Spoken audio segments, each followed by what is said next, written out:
Yeah, I'm not sure why it does that, but we'll figure it out.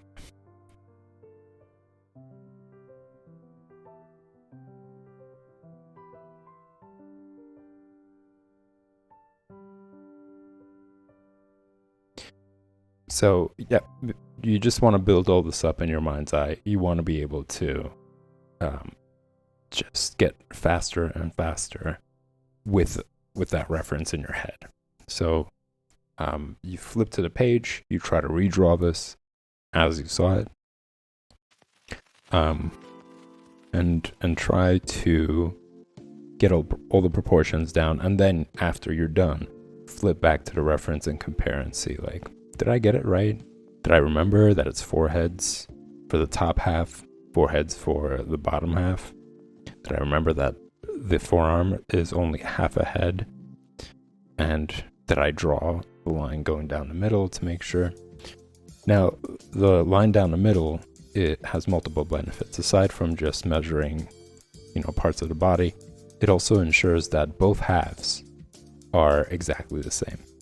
So once you draw that down the middle, you will avoid things like this, for example. If you guys can see it, you could see how this half is in proportion, whereas this half is kind of wonky. The head is kind of oblong. It's weird. It looks like a potato. Everything else, because it's so off, and you're going to be using that unit of measurement, is off as well. It's not mirroring, or it's not a duplicate side of the other, which it should be in order for it to look right, as you can see here. So it has multiple benefits to it. You really do want to include that in the beginning as a way to train your eye to see these results. Let's see. So that's pretty much that for the basic stuff. And then I just wanted to do a quick one with this. These right here are excellent exercises for beginners for multiple reasons. First one being,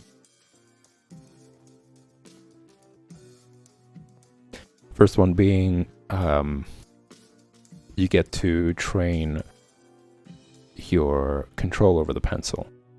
So in your page, I highly recommend that you write down these 3 parts of shading: highlight, midtones, shadows, and practice that. Try to make the transition as smooth as possible. Now, this is an example of what a lot of beginners do.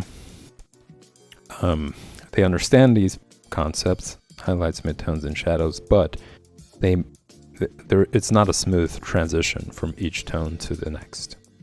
It's a very stark difference. You could tell, okay, this is your highlight, that's the midtone, that's the shadow.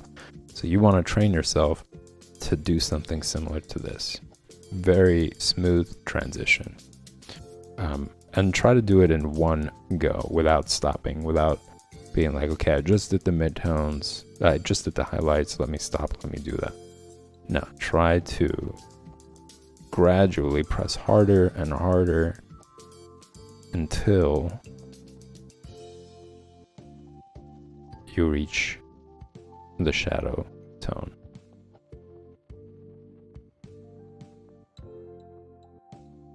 Just make that as smooth of a transition as possible. And it's such an easy exercise. You gain control over your hand better. You gain control over the pencil better. You keep in mind that you have to press lightly. That you also have to keep a distance from the tip of the pencil. And you could do it in something as small as this. Now, I'm not advertising this brand or anything. It's not for any other reason than it just being a great tool for mobility. It's soft cover, it's bendable, it's easy to put in your pocket, in your back pocket, in your book bag. It's small, it's light, it's not a hard cover, so it doesn't weigh more. The front page will wear out eventually, but if you put some duct tape over it all around the cover, it'll last longer. The quality of the paper is excellent because it's not extremely smooth. It has a little bit of texture. So, if it's too smooth, then the pencil kind of glides on it, and you have to press a little bit harder for anything to show up on it, which I don't really enjoy. I don't like that feeling. It's like, I don't know, trying to draw on plastic or something. It feels the same. It has that same sort of sensation. But that could be just me. You could try it out, see for yourself, see which one you enjoy. But I do get also better shading when the paper is slightly textured. And this is why it's also important. With really smooth paper, shading is a little bit different. As I mentioned, you press harder to get to the shadows, and that has different results and kind of ingrains itself into the paper. Also, it's not too coarse. There isn't too much texture on it, which makes your lines jaggedy, because it's just kind of like, it's like driving on a bumpy road, you're making a line and you could see just the spaces in between each line, because the paper is so textured, and it really grinds the lead off your pencil very quickly. I really don't enjoy that. So this is a good in-between. It's a great opportunity, like I mentioned, to practice this, to also practice your shapes. Cylinder shape being very important. As you could see, it's pretty much the entire figure is comprised of the cylinder shape in simple form. You could also do circles, and you could fill them in based on these shading techniques. So you could start out mid, nice. You could start out with your highlights, then go to midtones, and then shadows gradually to gain this. Now notice the difference here, right? This is the problem that a lot of beginners make, where they make the distinction very stark between the tones. And also notice how it's incorrectly done on the shape. You could still do it and try to smoothen out the transition, and it'll come out something like this. But try to follow the curve of the circle in order to get a more realistic shading result. When you do it like this, it just flattens it really, and it just puts on these different tones on the object. It doesn't really give it 3-dimension as much as you could see. Difference between, same thing for the cylinder shape. Notice that it's not the same principle as the circle. You can't do it flat going downwards, shadows coming from the bottom, midtones, and then highlights at the top. It's more from side to side than it is from top to bottom when it comes to shading the cylinder shape. And you could check that out on your own. Get yourself, like, I don't know, a tin can from some canned food or whatnot, to take off the label and just study it in the light to see how or where the shadows really start to form. Is it really from top to bottom, or is it from side to side? And this is just an example of what it looks like. It really does start to resemble the actual object itself once you understand or recognize this principle, that it's not from bottom to top or top to bottom when it comes to shading. It's from side to side. These are just some principles as far as, when it comes to the cylinder shape. You want to avoid drawing like tree trunks for legs. You can see that it tapers down towards the bottom. It starts out wide, tapers down. Something to pay attention to when you are drawing any limb really on the body, whether it's the arm, whether it's the forearm, the top or bottom half of the leg, and even the torso itself. As you can see, it's a big cylinder shape, and it starts out wide and tapers down towards the waist. See that? It's very similar to it. This is just another example. You don't want to do that. You want to really understand the form and see where these muscles are. Notice that if it's more of a front view, it kind of looks like, to make it easier to remember, it's like a bowling pin, right? Bowling pin has the same shape, except that if you were to flip the bowling pin upside down, it would be like this, and like cut off the tip, right? It would be a similar shape to the leg, in a sense, when you're drawing. So just think of that next time when you're like, wait, what's the shape like? It's very much similar to a bowling pin. And that's a lot better to draw than to just draw a flat cylinder for any part of the legs or any limb, really. It's better to do that than to just draw this like flat cylinder. So that pretty much sums it up, guys. There's more, but that's something that we'll cover a different day. I just wanted to review these very crucial fundamental principles when it comes to drawing, when it comes to practicing to draw, and that sort of thing. So for the rest of the stream, I'm going to be doing some fun exercises, and this is actually one of my favorite parts of the book that I was sharing with you guys, where I'm referencing a lot of the stuff from. It's just using the cylinder shape and creating the figure and poses and action poses and just basically action of the figure using these cylinder shapes. And you could see, as I'm going to be doing this, I'm going to be filling up the entire page. Another very important principle coming to the end of this book. And as you can see, I've been doing it plenty throughout the book itself, just covering as much of the pages as possible. You don't want to, get used to just always drawing something in center page, and when it doesn't work out, moving out to the next page. That's, to some extent, it's good to do that. You want to get a fresh start. And the other extent is you don't want to get too used to it where you do that every single time. Sometimes it's good to just erase and work through the page. If it doesn't look good, too bad. Just move on to a different part of the page and try to draw something there. So you want to just kind of dance between those two ideas. Sometimes it's good to scrap it. Sometimes it's better to actually fight it through on the page and get the results that you want. And a lot of it is going to be determined on whether you keep it light when you're starting out, when you're drawing something, and you are keeping it light until you get to a place where you're like, okay, I can move on to now using a regular pencil, like not the blue pencil. The blue pencil was just for sketching, just for keeping it light. I think that's another really important lesson, is to draw all around the page, not just the center, and that's it. But with that said, let's start off with the center and then build out all around it as just an example. Or just anywhere, really, on the side of the page even.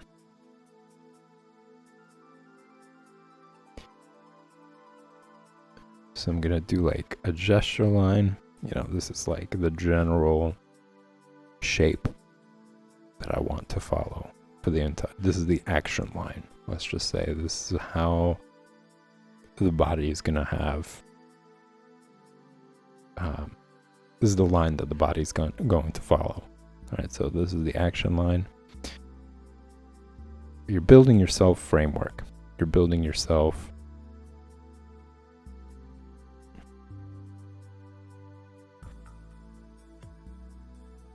something to start with.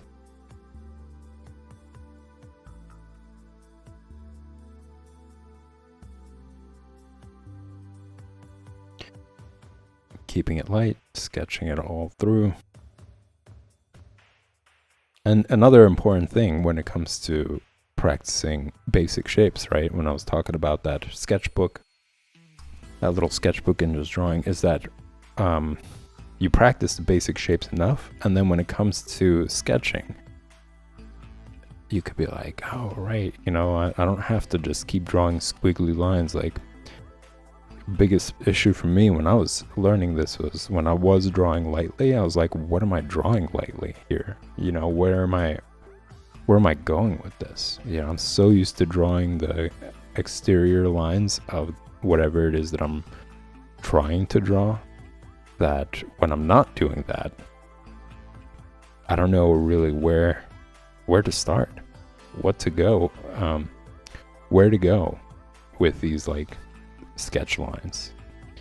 So when you're sitting there and you're practicing those basic shapes over and over in a sketchbook, it's really paying itself forward when you start sketching, because then you're just, rather than just drawing nothing, rather than just drawing squiggles or whatever and just flailing, basically trying to find some direction, you're quickly sketching out basic shapes to create some form of the body.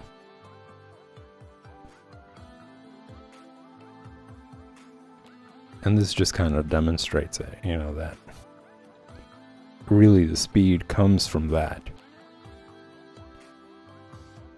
The speed comes from your understanding and ability to draw these basic shapes as quickly as possible.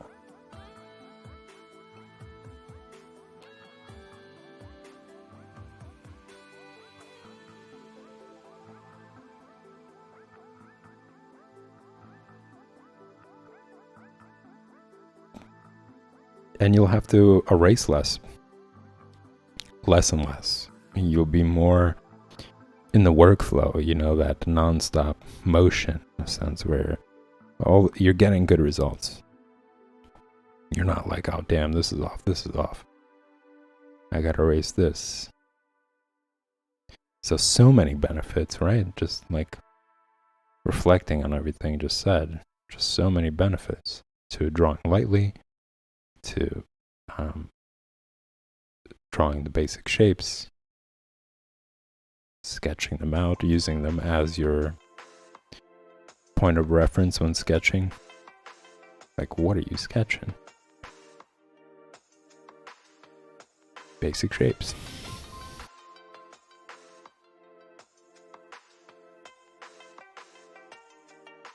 And really, it's such a much more pleasant, personally. You know, some of you might disagree if you're really used to drawing from the exterior, you know, tracing the exterior of objects or the figure.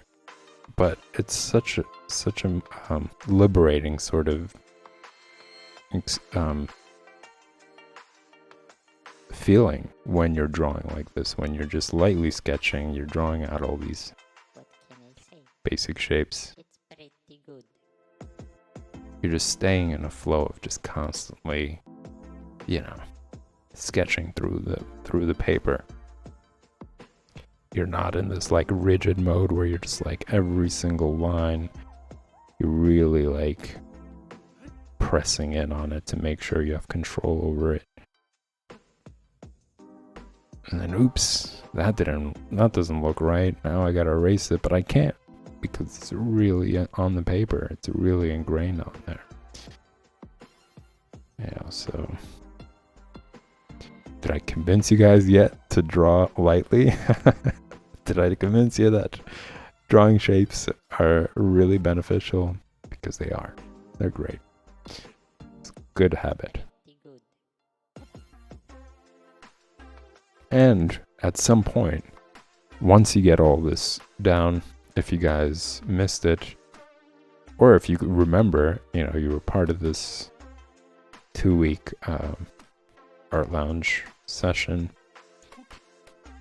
I also showed you guys a video of Kim Jung-ji. He's a Korean artist, and he's just like speed throwing. Obviously the video's sped up, but even when he is doing it in natural speed, he's very quick about it. And he's drawing from what we're talking about, like just external lines. But it comes out so well for him, and it's in such sketch format, as in like, he doesn't erase, he doesn't stop to really put in the little details and such. He's very quick about it because his mind-eye mind's eye is trained so well to understand anatomy that he's just so connected with his imagination, like his hand and eye coordination is so well connected with his imagination that whatever he sees in his head, whatever he pictures in his head, his hand and eye are able to manifest on paper. And that's from practice. That's from just drawing a lot. That's from, not taking too long of a break in between your drawing sessions, because think of it as it just cools off.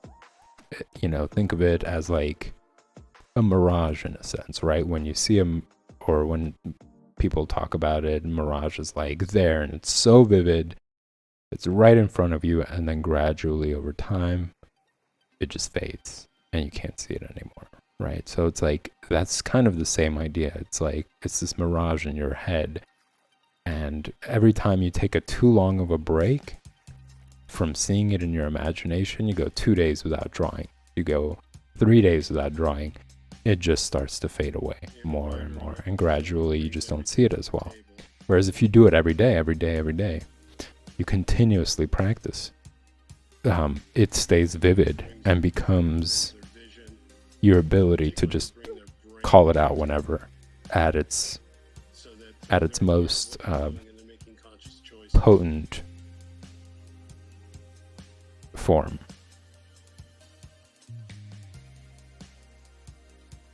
Like a very vivid form, and that is what I mean.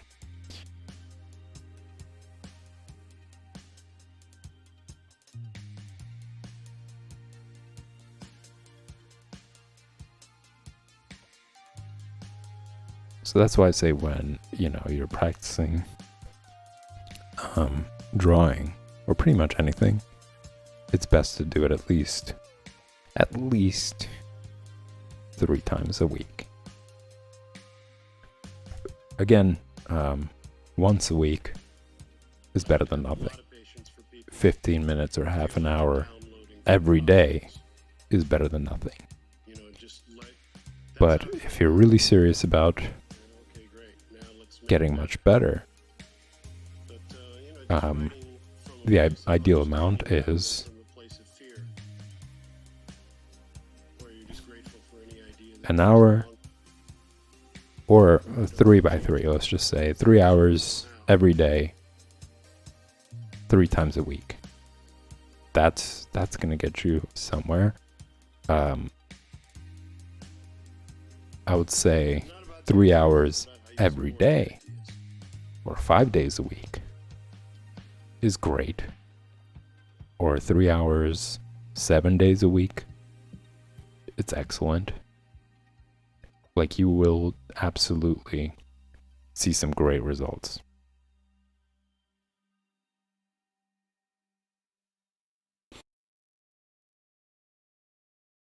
As I mentioned, that mirage won't fade. That image in your head of the human figure and all these principles won't fade as quickly as, let's say, somebody who just does it twice a week for half hour each day.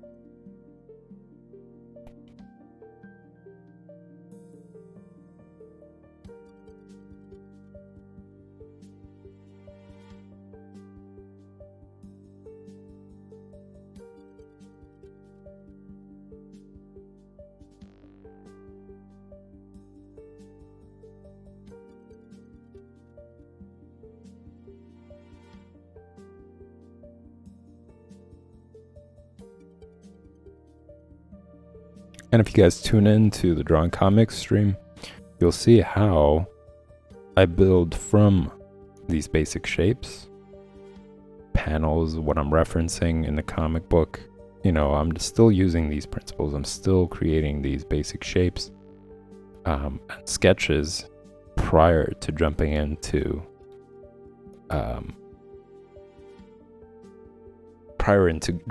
detail, prior into really like fleshing things out and going into definition and stuff. As tempting as it is, because some of these drawings are so beautiful and I really want to like bring that out of the image, you know, be like, oh, look at that. That's such an amazing expression. I want to be able to draw just that.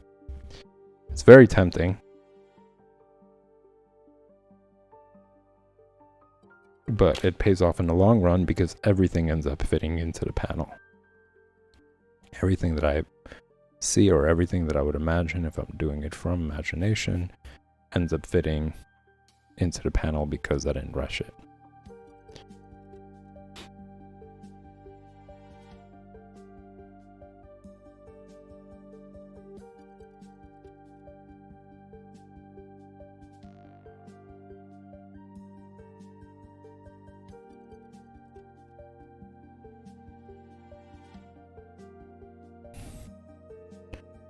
Surprisingly, I'm able to draw longer than I expected. I thought that review was really going to eat up a lot of the time. But it's also important. You know, I don't think that, even though it's the same stuff we discussed last week, it's important to remind yourself that those things, because you might remember some things, but not others that are also really important. So you might get down already like, oh yeah, I draw lightly, but you forgot to keep your distance from the tip of the pencil. That's something that you still do, or you're not even conscious of it. So you may remember one thing, but you might forget another that's really going to be beneficial for you in the long run. Or you might notice something that you missed when we were discussing it last week, which is really what I'm hoping for, is that I'm always able to provide that for you guys to retain more information. And it could be challenging when you're at the beginning. It could be overwhelming. And that's pretty much why I do these reviews, because I know it can be overwhelming. You're not going to remember everything. So a little bit of a reminder each time can help slowly build, brick by brick, all of these important principles and tools.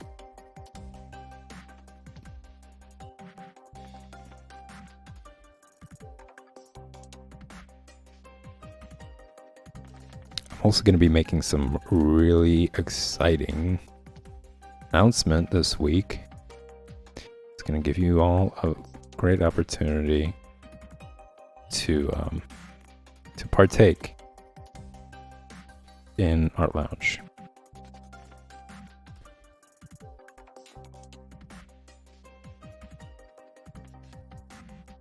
So make sure you check out the social media, subscribe that way.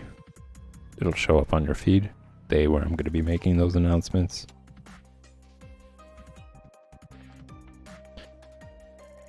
You can always refer back to the channel as well.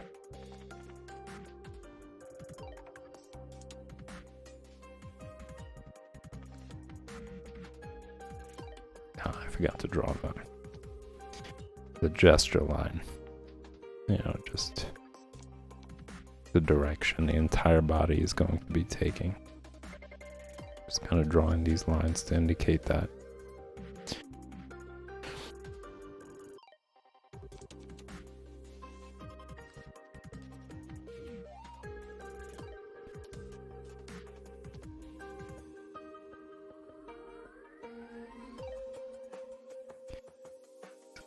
Here's the gesture line.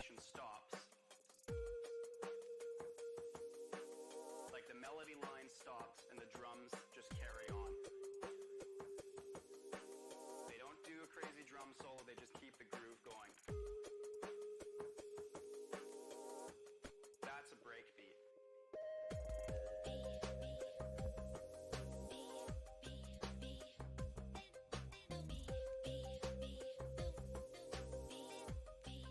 It's also helpful to kind of make these like general lines of the motion to make sure that everything fits within the limits. Like, as you can see, I'm kind of drawing everything close together. I'm trying to take as much advantage of the space as possible.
Now I could do a little bit more detail.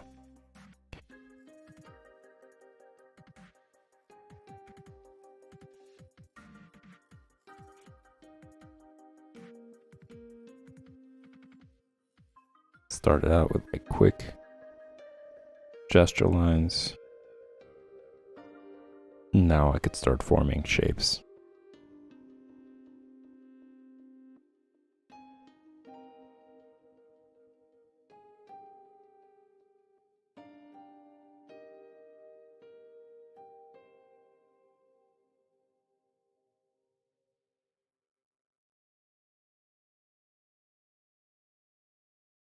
So even the sketching process is like a 3-step process. You start out with gesture lines to give the drawing some form, to give it some sort of direction. Then you build on it with basic shapes, and then you jump into defining things and giving them detail and that sort of thing. Similar to highlights, midtones, and shadows, right? Light, medium, and then detail. So the 3-step process really extends itself past shading, past sketching. And it's important to remember it that way, so that way you could to give yourself more structure as you're drawing. To condense all the information, you're not bombarded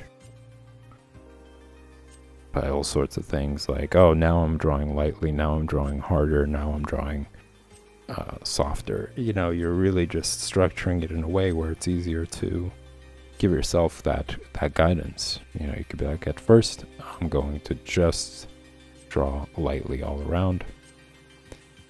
Then I'm going to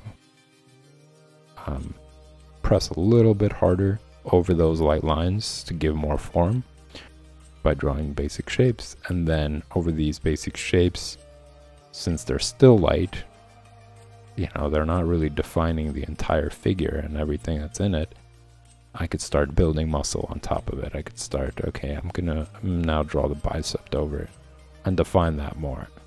And it's gonna look right as far as like anatomy and proportion goes, because I have all these guides underneath it.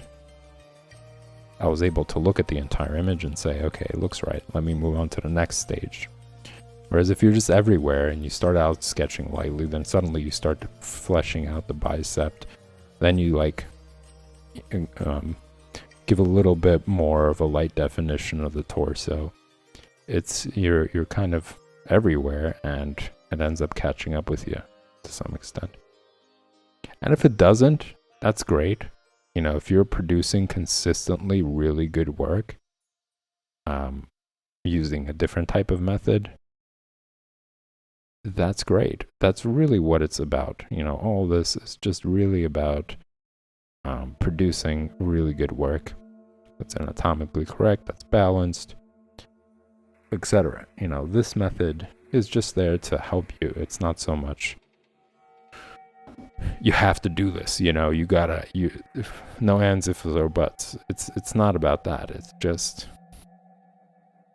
helping, helping guide in making the process easier. There's some people who work very chaotically with their work and they produce really interesting stuff. You know, that's really the point, is just to produce good work. That's all these guidelines are structuring for.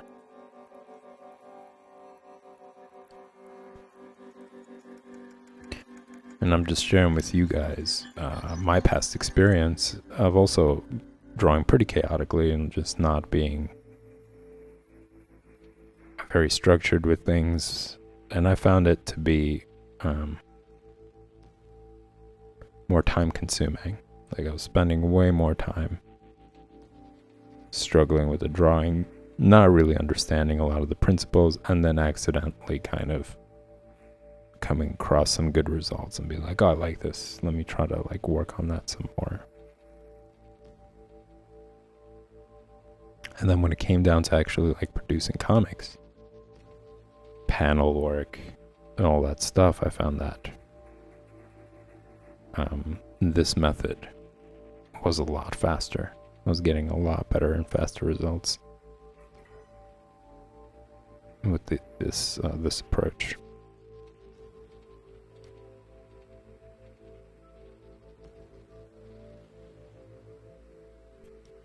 And as I mentioned, I really like all the stages, you know, drawing loosely, drawing lightly, and just like freely, to fleshing things out more, to really getting into tiny little details. Like I enjoy all those things. So this kind of gives me the opportunity to build on each one of those separately.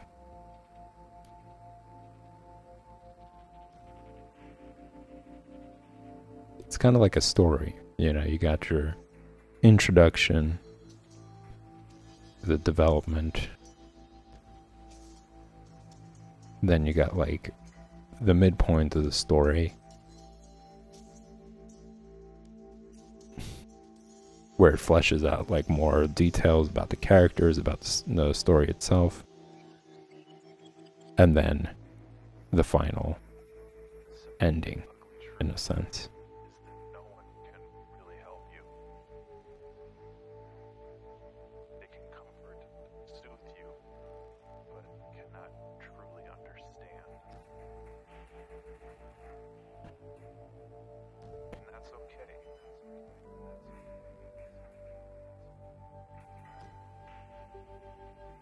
Damn, Pretzel, that's a little dark. I don't fully agree with that.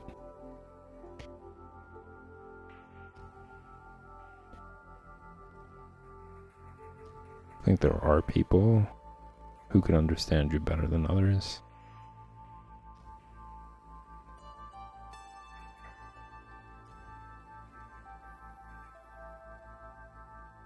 With time, eventually life will regain its color.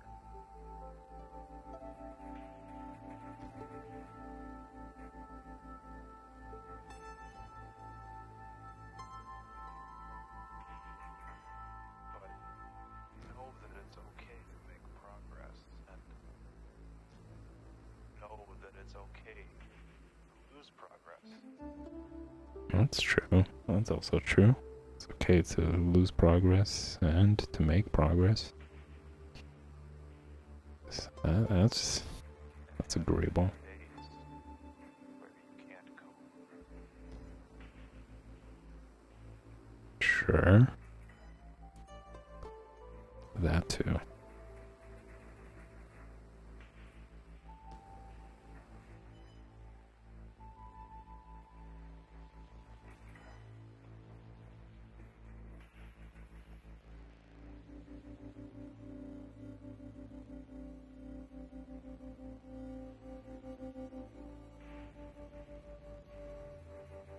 Oh, look at that.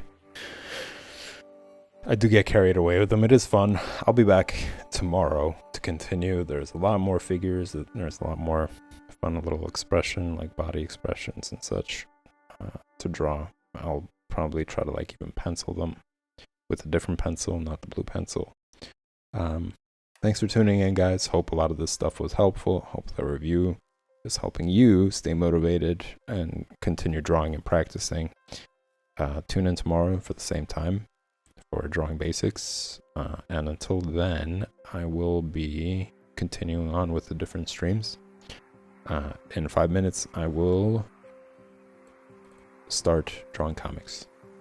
I'm going to be drawing John Buscema's comic book work, learning from it, talking about it, admiring it, showing you guys some of the cool panel work that he does. And yeah, stick around. I'll be right back.